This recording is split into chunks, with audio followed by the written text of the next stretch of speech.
Obviously, the gaming world is very saturated by this point. You can essentially pick any genre, and there are thousands of titles that sit under each category. And because of this, things get missed or forgotten about, which is a shame, really, because there are some really cool games out there. And it's sad when I talk about some old favorites and I've just met with those blank stares. But the good thing about that is now I get to introduce people to new things, or maybe just make you go, oh my god, I forgot about that game.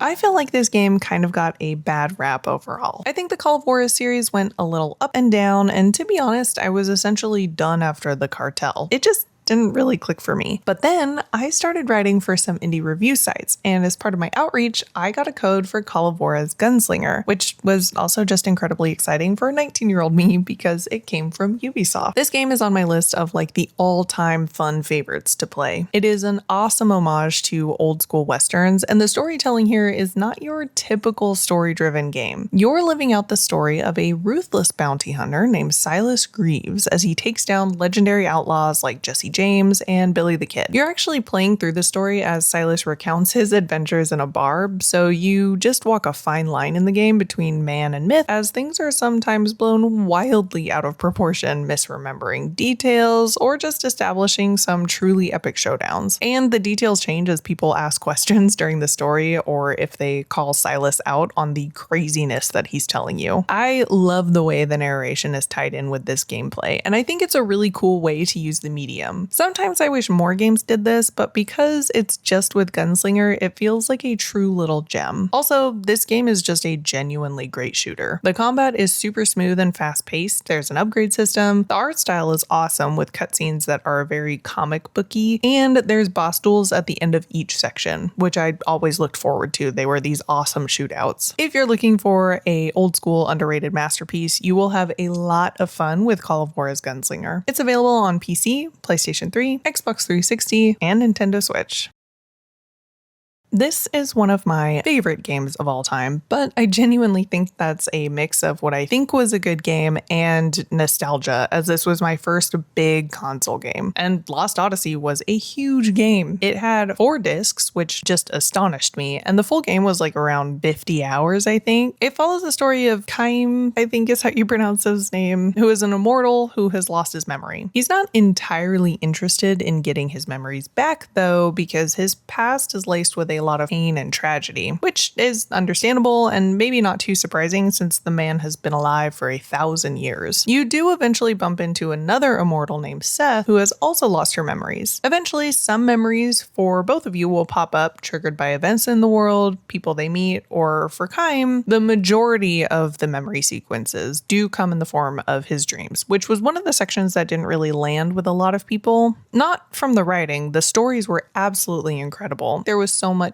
depth and everything was so well written, but a lot of people felt like they seemed very disjointed with the rest of the game and ended up pulling them out of the story. I personally think they were nice additions for lore purposes and to explore his personality and vulnerability, but I do understand the complaints. It just didn't really feel like a negative aspect to me. I've seen some people call this game Final Odyssey or Lost Fantasy, and that is a very accurate description. It is so similar to some of the Final Fantasy titles. It's got turn-based combat, the world exploration feels the same. Honestly, when I was playing the newer Final Fantasy games, or even Expedition 33, I am heavily reminded of the exploration style in Lost Odyssey. But this all makes sense. Mistwalker, the studio behind the game, was started by the man who created Final Fantasy. Everything just circles back to it. I could talk about this game a lot. The story is really beautiful, emotional narrative that explores the power of memories and the human psyche. I think maybe it was just a little bit too ambitious and maybe, if I'm being honest, a little clunky in some aspects for its time. I will hold out hope forever that we get a remaster because that would be incredible. Lost Odyssey is an Xbox exclusive and is currently only available on console, either 360 physically or digitally on the newer gens.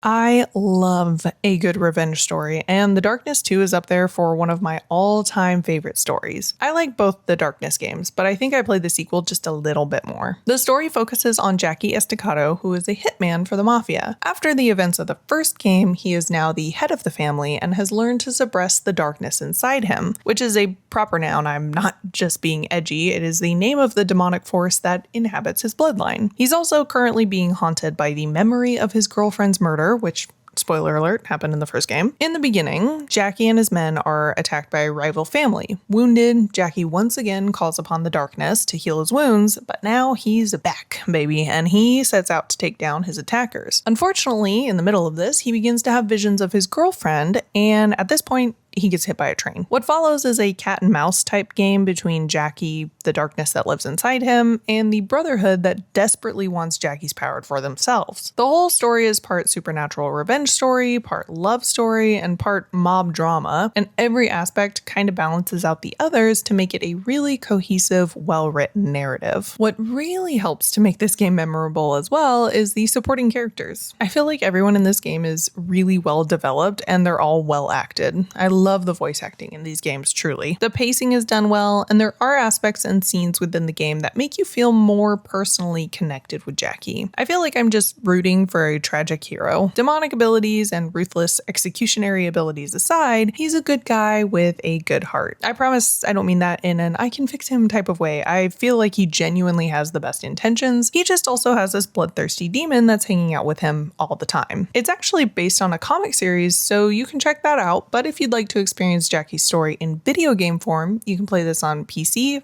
Xbox 360, or PlayStation 3. One of my biggest problems when playing a game where I can choose different classes is that I absolutely agonize over the decision and restart the game a few times until I am finally somewhat sort of happy with my choice. If I'm not, I just end up gaslighting myself into believing that I'm having fun with whatever I've chosen. Thankfully, Nobody Saves the World solved that problem with a very fun mechanic. You, my friend, are nobody, which means you are a chameleon. You can be anybody, anything. When the ancient calamity reawakens, it is now up to you to save the world. And in this game, that task becomes infinitely easier because you can transform into a variety of forms to best suit your needs at any given moment. Do you need to become a rogue? Done. Maybe you need to raise an undead army. Easy. Just choose necromancer. Maybe you need to kick something really hard. The horse is what you need. Yes, the horse. Nobody Saves the World is a very fun and funny take on an ARPG, which normally I don't love, but I decided to give it a chance, and I'm very glad I did. There is a shocking amount of customization available because you can mix and match abilities from different forms. It's a great game from a technical standpoint that gives you a ton of freedom to choose how you play. Plus, it has an awesome soundtrack, and there's even co-op. It has a pretty forgiving system all around. I don't really play a lot of dungeon crawlers because I do not want to start over whenever I die. But this game has A, an easy learning curve, and B, a nice system where the things you killed stay dead, even if you, or both of you, die and get sent back to the beginning. It's a nice introduction to the genre, and if you've seen it before and have been on the fence, you should definitely check it out. It is a good time, maybe around 15 hours or so of gameplay. This one's available on Windows, the PlayStations, the Xboxes, and Nintendo Switch.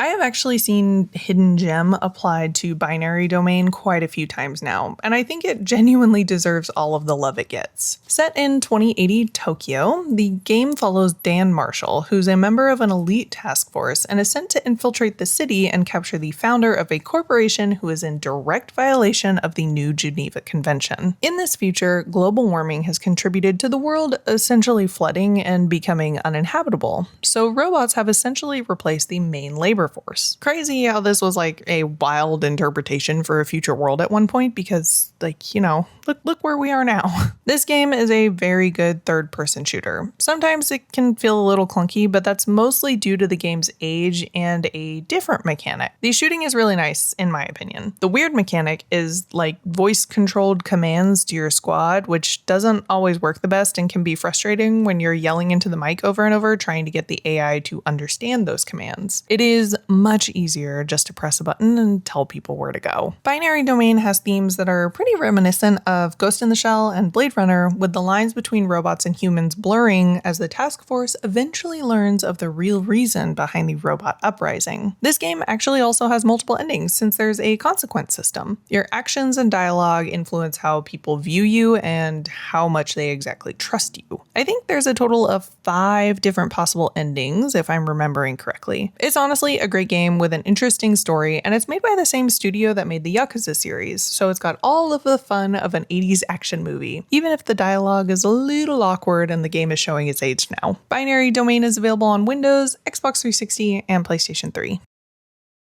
You're probably most familiar with Don't Nod Entertainment because of Life is Strange. Not too many people remember or even know about their very first game, Remember Me. I've only ever stumbled on a couple of people that have hazy memories of the game at best, but I really liked this game. I'm a little bit of a sucker for that dystopian futuristic story, and Remember Me definitely fits into that genre. This one's set in 2084 Neo Paris, and again shows themes that at the time seemed more far off and not as important, but now is just part of our reality. In the world of Remember Me, personal memories are no longer really personal. They can be digitized, sold, traded, and even held hostage. Privacy is kind of a thing of the past, an unfortunate byproduct of the explosive rise of social media, and much like in real life, the citizens of Neo Paris have just accepted this as the new normal, especially since this way they can enjoy the comforts that new and smart technology brings. You play as a former memory hunter for the Resistance, meaning that she can break into people's minds and steal their memories, and in a completely shocking turn of events, a mega corporation that essentially controls the monopoly on all of these memory powers are now worried about her abilities, so they kidnap her and wipe her memory clean. After you escape from prison, you set off to discover your fragmented past, all the while being hunted to prevent you from discovering the truth. I feel like this game was kind of like Don't Nod getting their feet under them a little bit.